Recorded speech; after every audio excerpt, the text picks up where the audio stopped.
The nanny returns, looking around in confusion. "Where is Abeni?" she asks. Adia shrugs casually. "She went with you to get ice cream, didn't she?" Panic sets in. The police are called, but there's no trace of Abeni. The nanny, unable to defend herself against Adia's accusations, was sentenced to 10 years in prison for negligence. Meanwhile, Adia's alleged biological mother took the little girl away. Her agreement with Adia was to get the girl killed or poisoned, but she could not do that and gave her out to a distant acquaintance, claiming that she was an orphan. The little girl was maltreated with little or no food given to her for any cry or tantrums. She learned to keep her cries in and do whatever household chores was assigned to her. She believes that her older sister or nana, her nanny, will come for her, so she waited till she could not remember again. While the police investigate, Adia was happy with getting the full love and attention of her parents while she consoled her mother and told her to hopeful that her sister will be found. In secret, she was happy. Her parents now rely on her and are overprotective of her because of the kidnapped incident. The little girl pictures in the sitting room were removed as its presence triggers the mother into fits of crying. She misses her little girl and could not let go. She fell sick and was admitted, and Adia became her rock. She took care of her mother. Her presence encouraged her to get better, and she stayed hopeful that one day her little girl will come back home. Adia finished high school and attended a private university close by. She was not allowed to live in the school hostel. She was driven to class from home and was very happy to bask in the attention given to her that she ignored her biological mother and refused to meet with her again. She told the alleged mother that her parent was very protective and do not allow her to visit anyone. She threatened that if she tries to contact her again, she will magically recover her memory, and denounced her as the kidnapper. This was because the nanny had testified of seeing a strange lady with Adia and her little sister at the scene of the kidnapping, which she claimed not to recollect when the police asked her during the investigation.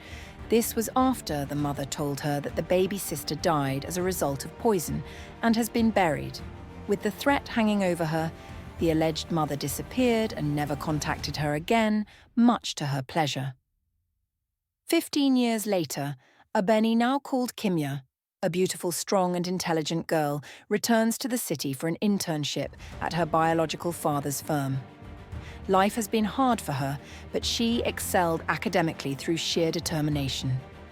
She applied for the job to save money for her university education. On her first day at work, Abdu feels an inexplicable connection to this young girl. "What is your name?" he asks softly, unable to shake off the strange sense of familiarity. "It's Kimya," she replies with a polite smile, unaware of her past. Meanwhile, Adia, who works at the logistic firm as one of the managers, recognizes her sister immediately. Panic surges through her as she devises a plan to eliminate Abeni once and for all.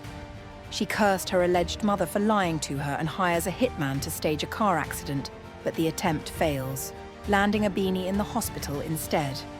When Abdu and Kira visited the injured girl, they are overcome by a deep, unexplainable sorrow and invited her to stay with them as there was no one to take care of her. She was invited to spend Christmas with them while she heals. They were still staying at the two-story mansion and everything seemed so strangely familiar to the Kimya. It was as if she has dreamed about the house. When Adia saw Kimya at their house, she was angry and scared that her parent will recognize her. She confronted her mum, demanding why she allowed her father to bring the wretched girl home. Her mother was disappointed with her outburst and lack of empathy on the injured girl, and advised her on being accommodating and kind to everyone, especially those she feels are allegedly inferior to her.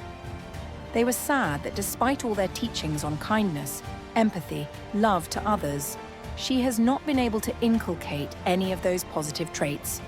She was simply a spoiled woman. Adia watched as her mother and the girl bond. They seem drawn to each order, and every day she dread her mother discovering the birthmark on her shoulder. She decided to take matters into her hands.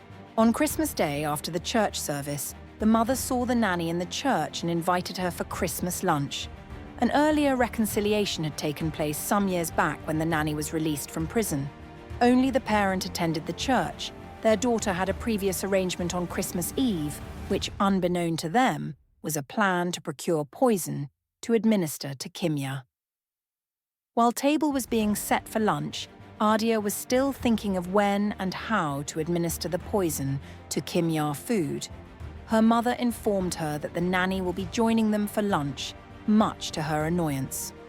When the housekeeper ushered the nanny in, Kimya was coming down from the stairs when she heard the nanny voice, and immediately something clicked in her memory.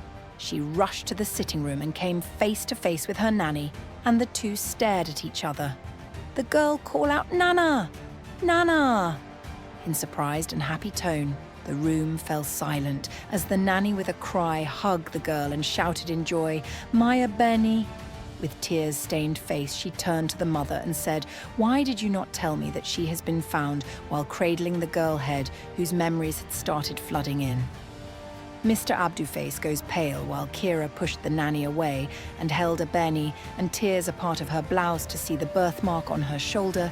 She held her daughter and collapsed on the sofa, screaming with joy and sobbing, "My baby is home!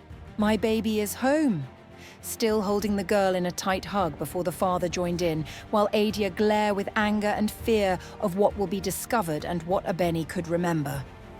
The police arrive soon after, having caught the hitman, who confesses everything. They explained that based on the hitman's confession, some policemen were tagged to follow Adia and expose the poison she bought. Some of the poison was with her and the rest in her room. The parent all gasped with shock. Adia's dark secrets are laid bare. She was sentenced 25 years in prison for all her devious acts. In prison, Adia was visited by her so-called biological mother. The woman sneered at her, revealing the final cruel twist. "I was never your mother. You were just an abandoned baby picked up by a kind man who claimed you as his own." Adia's world shatters. She collapses, sobbing uncontrollably as the woman walks away, leaving her with nothing but the echoes of her lies. Abdu and Kira, despite their heartbreak, choose to secretly support Adia, hoping she might find redemption. At home, they celebrate Abeni's return with joy, yet, in the quiet moments of the night, they wonder what they could have done differently to prevent the tragedy that unfolded in their once happy home. The story of Adia and Abeni is a cautionary tale of how unchecked jealousy and deceit can destroy lives. Yet, it also serves as a reminder of the power of resilience, love, and the unbreakable bond of family, even when fractured by betrayal. The end. Please subscribe, like, and share. Thank you for watching, and watch the next video for another wonderful African stories.